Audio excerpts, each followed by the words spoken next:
Hey, it was only a matter of time before I started looking at some of the comics that were part of the Marvel Knights lineup, where Joe Quesada and Palmiotti were given control over certain characters. And, Daredevil, written by Kevin Smith, I thought it was great. There was The Inhumans. I think it was Paul Jenkins wrote it with art by Jay Lee. I thought it was fantastic. And then I believe the other one was Black Panther, which I think I collected an issue or two of. It just wasn't my thing. And then Punisher, if I remember correctly, this was one of the four characters. And this book sucks. It was just awful. I'd read quite a bit of Punisher over the years, collected it for pretty regularly for a little bit. And they were really trying to do something different with this, which I commend highly. I give anybody credit for trying to do something new, especially with a character the Punisher's kind of limited in a way. I don't think a character like this in real life, would have a long life expectancy going to war against criminals. There's a limited amount of stories that you can do. How many times can you read a comic on a monthly basis of the Punisher killing off a bunch of gangsters or criminals and without getting repetitive? So you got to try to do something different. And, it's always kind of fun to put the Punisher up against other superheroes, but he's just a human guy. So when it comes to a physical fight, who's the Punisher going to beat? Spider-Man? No. Daredevil? No. But just the Punisher's mindset and his approach to his existence is interesting, and putting him up against other true heroes is interesting. Okay, but how long can you just keep telling the same story of the Punisher over and over? I had long since kind of lost track of where the Punisher was. I think the character had died somewhere. I think he's died a couple of times. But they brought him back, and there was this whole mystical element to him. He was supposed to be wearing this trench coat, and he could pull from his trench coat any mean or any different type of otherworldly weapon from this coat, because is he an agent of the devil? Is he the agent of God? I don't know. All I know is that I picked up this one issue and I was like, nope, not reading anymore. Don't give a shit.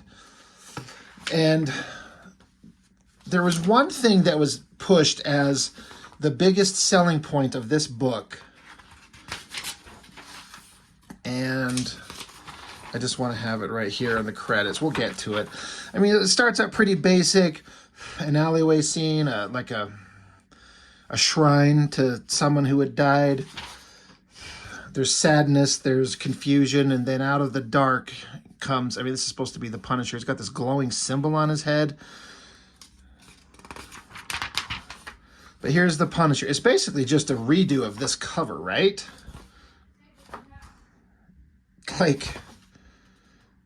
Literally. Sorry, Bernie Wright, because the cover is Wrightson and Jusko. So I'm getting ahead of myself. Bernie Wrightson is the penciler, and Palmiotti as inker. So at this time, at this era, this is published in 98. So, computers, and there's no such thing as Google. Who is Bernie Wrightson? I had seen his name in print somewhere. The name was vaguely familiar. I had no idea who he was, what his history was, but all I know is that everyone just revered him to the utmost level. Like, oh my God, it's Bernie Wrightson. Oh my God.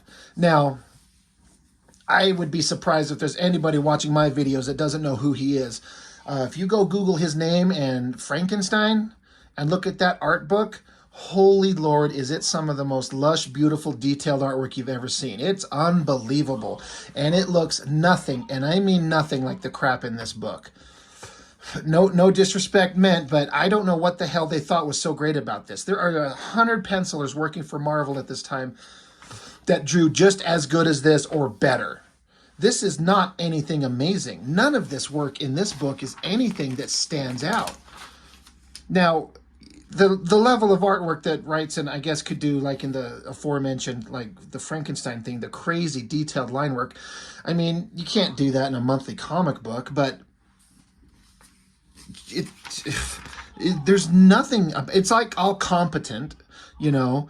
It's the storytelling, I guess, is there. The figure work, the shadows, the backgrounds, perspectives, all that stuff. It's there, but it's just not that exciting. And so, as when I first read this in '98, I'm like, what is the big fucking deal? It says Christopher Golden and Tom Snigoski. I hope I said that right. Sorry if I butchered that. I don't really know who they were at the time. I kind of recognize the names now, but I don't know these writers. And this penciler, like, who cares? It's so boring. I couldn't believe this, and I believe this was the least well-received out of all the books, as far as I can remember. It's like Punisher remade is like a otherworldly, like an agent of, again, I'm sorry, I can't remember if he's an agent of God or the devil or whatever. But I mean, there's something to be said for a guy who wants to wage a war on the criminal underworld, and now he's given supernatural powers. I mean, it's kind of silly to be like, oh, he's got a magic trench coat, and he can just pull weapons from it. So a guy who, you know, spending his life just having to, like, get guns and ammunition and be sneaky and careful to have these supernatural abilities, I'm sure he loves it as part of his ability to wage war on criminals, but I guess in concept it sounds fine. And giving him the option to have just unlimited weapons pulled from his ass, really. Like, here comes the Punisher walking out of fire. So, can he be killed? Is he immortal? I gotta tell you, like, this artwork is just... It's completely, at best, middle of the road. There's nothing exciting about it. There's nothing dynamic about it. There's nothing thrilling, shocking, or, like, eye-catching. It's just bland as shit. And for these Marvel Knight things, I mean, having Joe Quesada draw Daredevil was great. Written by Kevin Smith, who at the time was hyper-popular. That was a great book. I loved it. I thought it was one of the greatest things. And then Jay Lee drawing Inhumans. Holy Lord.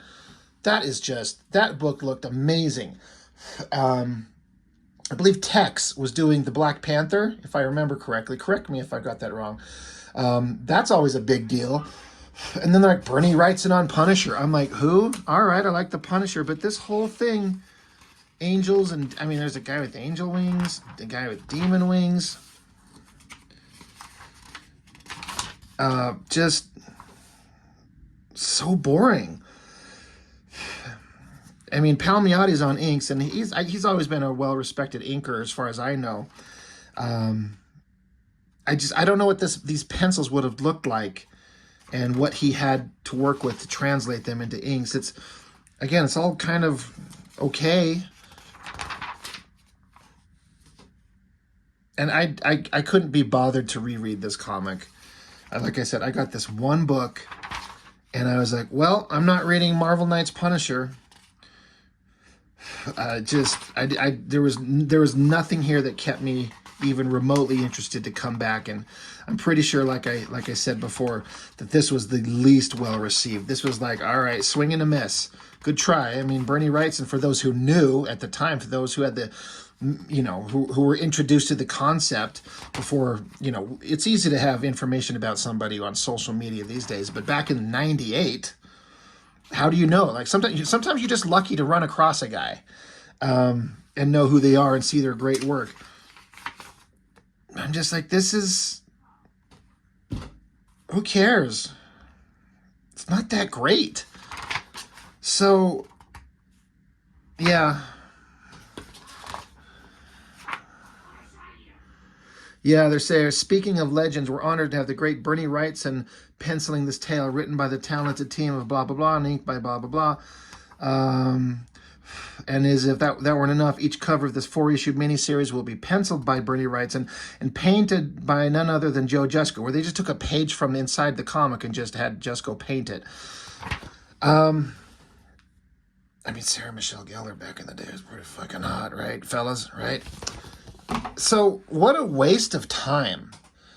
To me, I mean, I've never heard anybody refer to this. The next thing I can recall from my memory about the Punisher in the same era being good, I think it was Garth Ennis took over Punisher and had Steve Dillon, is that right, drawing it, and they just kind of reset. I'm pretty sure Garth Ennis was like, I ain't. I ain't dealing with any of this supernatural shit. I hope I'm remembering that's the correct writer.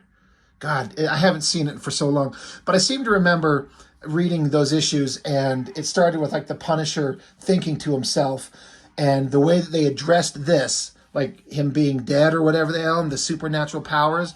Talk about like how he was given the opportunity to be this angel of death or whatever for a supernatural power, and then it said something to the effect of tried it, didn't like it, told them where to stick it, and that was it. And then the Punisher's back to being his regular human self. It's like the writer is just like, yeah, that failed. We're just going to acknowledge it with a couple of words and move on. Just pretend it didn't happen. So, I mean, low point for the Punisher for me. This sucks. This is no good. Nothing interesting there. It's always a bummer. But, to their credit, they really tried. And, it might, on paper, it sounded like a good idea and concept, but in execution, it was just boring, boring, boring. So, yep, not much more to say about it than that. That's all I've got. So, thanks for watching. I appreciate it. See you on the next one.